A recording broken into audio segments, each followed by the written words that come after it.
Although it wasn't exactly the winning season they were aiming for, Ferrari are ready to wipe the slate clean and go for gold in the upcoming season.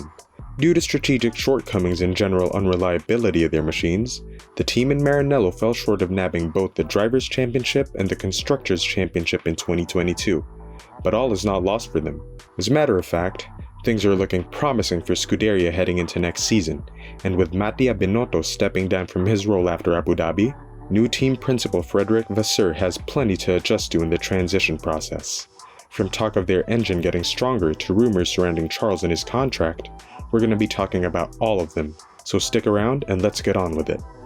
As I mentioned earlier, Ferrari's cars weren't as consistent as they should have been last season. The team experienced power unit failures in multiple races, most notably in Spain and in Azerbaijan, costing them a win in both tracks. And as you would expect, their engineers have been hard at work trying to solve the issue. As such, there have been whispers of their power units gaining an additional 30 brake horsepower thanks to the improvements they made. Vasseur has come out to dispel the rumors, saying that they are nothing more than a joke. Regarding the engine, the numbers, I don't know where the numbers are coming from, but it's just a joke that we made some step, said Vasseur. It's just about reliability. The performance of the engine last year was not an issue at all. The issue is reliability, and the first target is to fix it. And when talking about how their cars are currently doing, Vasseur added that, so far it looks okay, but the reality of the track is a different aspect. I think that a couple of issues that the team suffered, and it's just not true for Ferrari. But in terms of reliability are also coming from the track operation, bouncing, and vibration, and I believe we'll have a much better picture in Bahrain in a bit more than 2 weeks' time. So it looks like Ferrari's engineers have the engine situation under control, at least until we see how they do in Bahrain. But the more pressing issue is the fact that Charles Leclerc, the man who many believe to be the future of Ferrari, is rumored to be the replacement of choice for Mercedes when Lewis Hamilton eventually decides to hang it up. And what's even more shocking is that despite these rumors, Vasseur says that a contract extension for Leclerc is not a priority for them at the moment. Lewis's contract is set to expire at the end of next season, and although he is expected to sign a new deal with the Silver Arrows, nothing is set in stone. Leclerc, on the other hand, is contractually obligated to drive for Ferrari until 2024. And even though he has said before that it was his dream to race for the prancing horse, there is still that possibility that he could be behind a different wheel should his expectations not be met. In his first press call after being named team principal for Ferrari, Vasseur was asked by the race about how much of a priority it is for them to seal a long-term partnership with Leclerc. To this, Vasseur replied, I don't want to put this topic on the table today. I think it wouldn't be a good way to start the collaboration.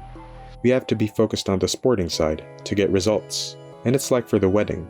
If both sides of the table are happy with the situation, that we will continue. But I think it's not the priority today. We have a good relationship, and we'll have time to discuss about this.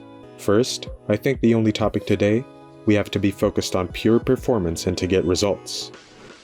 It is important to note that Leclerc and Vasseur's relationship goes back to their days in Alfa Romeo, but that doesn't mean that the Monegasque will be taken care of any better than his teammate Carlos Sainz.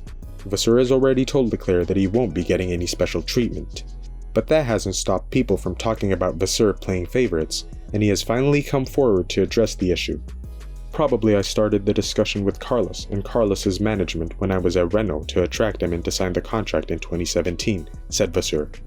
Then, he joined a little bit later, and when I was at Sauber, I tried to sign Carlos again without success.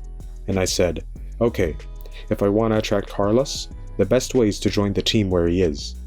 We always had a very good relationship, and I think he showed in the last couple of years that he's a potential winner, that he's very important for the team.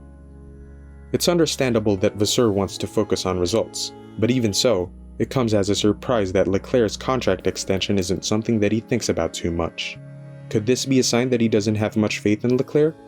Maybe he shares the same sentiment as former F1 driver Juan Pablo Montoya, who believes that the two-time world champion Max Verstappen is better. The rivalry between Leclerc and Verstappen last season wasn't much of a rivalry, with Max winning 15 races and amassing 454 points, both of which are the most for a driver in a single season in F1 history. Needless to say, Verstappen's 2022 run wasn't met with much resistance. This has prompted Montoya to talk about the dominance of Verstappen in a recent interview. He knows he can beat anyone. When you are in that position and you have the equipment you need, it's good and he does his job. I would say his 2023 World Championship chances are pretty high. I think Max is in a really good mental situation at the moment. Last year, he had to step up his game. If you look at Checo at the beginning of the year, he took a massive step, and Max really had to play his best game. And when he did that, it was cool to watch him. And when talking about Leclerc, Montoya had this to say. I wouldn't say he's on the same level, because I think Charles is very good, but Max has more experience. And I think the more experience, the more wins and the more championships you have, the more pressure comes off you. So for Max, it's much easier to win the championship than for Charles, because for Charles it would be the first championship. And to tell you the truth, if Carlos is comfortable in the car, I think he can do a really good job. If you look at the old cars at the end of the year, not last year but in the year before, Carlos beat Charles every week, so it comes down to the driver's comfort level in the car. All things considered, Charles Leclerc is still pretty young. He's a special talent waiting on a fair chance at the World Championship. His best years are ahead of him, but he can't wait forever. If Ferrari were to fail to fulfill their end of the deal, we may be hearing more rumors of Charles taking his talents elsewhere. So what do you think? Will Ferrari's engine finally be reliable this coming season? Is the team losing confidence in Leclerc? How spot on were Montoya's comments about Charles? Let's talk about it in the comments below. And don't forget to subscribe to the channel and hit that notification bell for more F1 updates.